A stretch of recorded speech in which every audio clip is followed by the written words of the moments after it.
রহমান সাহেব উনি মানব সেবার কল্যাণে এই দল সংগঠন করেছিলেন, প্রতিষ্ঠিত করেছিলেন।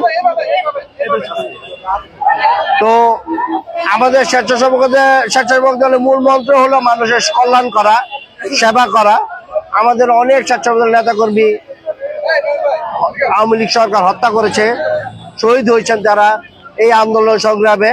তো সুতরাং আমরা মানুষকে সবাইকে, গতকালকে আমাদের তারেক রহমানের চেয়ারম্যানের সাথে মিটিং গেছে, সেখানে তার একটি ছিল জনকল্যাণমূলক একটি সরকার আমরা চাই, যেই সরকার মানুষের কাজে আসবে, যেই সরকার জনগণের সরকার হবে, বিএনপি সরকার না শুধু।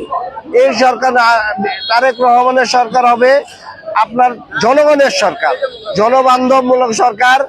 আর আপনি বলেছেন যে কেমন রাষ্ট্র আমরা চাই, আমি সর্বপ্রথম বলবো কোনো দানবিক পুলিশ চাই না, মানবিক পুলিশ চাই। এটা আমাদের স্বেচ্ছাসেবক দলের দাবি, কারণ আমরা বিভিন্ন সময় নির্যাতিত নিপীড়িত হয়েছি। আওয়ামী লীগরা যে ভুল করেছে সেটা আমরা করব না, করতে চাইও না। আমরা মানবিক পুলিশ চাই, যার পুলিশ বন্ধু হিসাবে চাই।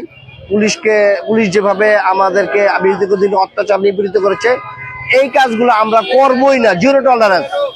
আমাদের চেয়ারম্যানের নির্দেশ, এই জাতীয় কোনো কাজ করা যাবে না। জনগণকে কোনো রকম এই কষ্ট দেওয়া যাবে না, কোনো মানুষকেও কষ্ট দেওয়া যাবে না। আর দেশ থেকে তো আর আওয়ামী লীগ যারা আছে সব পালায় যায় নাই, সবাই বিতাড়িত হয়ে যায় নাই, তারা আছে।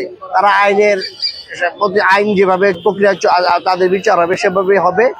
আমরা কোনো রকম আমাদের স্বেচ্ছাসেবক নেতা কর্মীদের আমি আজকে প্রতিষ্ঠাবার্ষিকী উপলক্ষে অনুরোধ করতে চাই, কেউ কোন রকম চাঁদাবাজি, ছিনতাই, কোন রকম ওই যে ফুটপাত দখল, এই জাতীয় কোনো কর্মকাণ্ডে যাবেন না।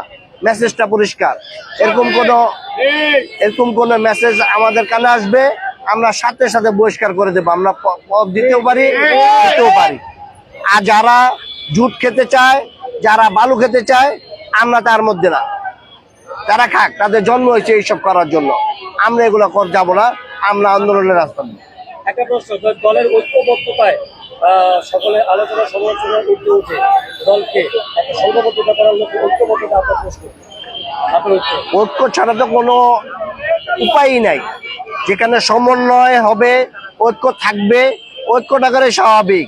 সেই ক্ষেত্রে অবশ্যই স্বেচ্ছাসেবক দলের নেতাকর্মীরা যতটুকু স্যাক্রিফাইস করার তা আমরা করবো। একটা জিনিস, এমপি প্রার্থীকে লক্ষ্য করে দলের বিভিন্ন ভাবে ডিভাইডেড হয়েছে, এই বিষয়ে আপনি কি বলবেন? এই ক্ষেত্রে অনেক ভাঙন। আসলে বিএনপি তো অনেক বড় একটা দল, আওয়ামী লীগ ভাবতে পারে না ভাই। এমপি প্রার্থীকে কিভাবে ভাঙবে এই দলটারে বলেন? এটা কি সম্ভব? আমাদের অনেক নেতা কর্মী চলে গেছে, নেতা গেছে, কিন্তু কর্মীরা যায় নাই। কর্মীরা আমাদের পাশে ছিল। অনেক নেতারা, লোভী নেতারা অন্য দলে গেছে। হ্যাঁ, তো মির্জাফরের খাতায় তাদের নাম উঠছে। কর্মীরা কিন্তু বিএনপির সাথে বেমানি করে নাই। তারেক রহমানের তৃণমূল কখনো বেমানি করে না। উনি প্রতিটা ওয়ার্ড, আপনারা দেখেছেন আমাদের মেসেজ কি, নির্বাচন আগে প্রতিটা ওয়ার্ড কমিটি দিয়ে দেওয়া। আমরা সব ওয়ার্ড কমিটি দিয়ে দিছি। আমরা মাঠ পর্যায়ে থেকে, জিরো লেভেল থেকে কাজ করবো। ধন্যবাদ।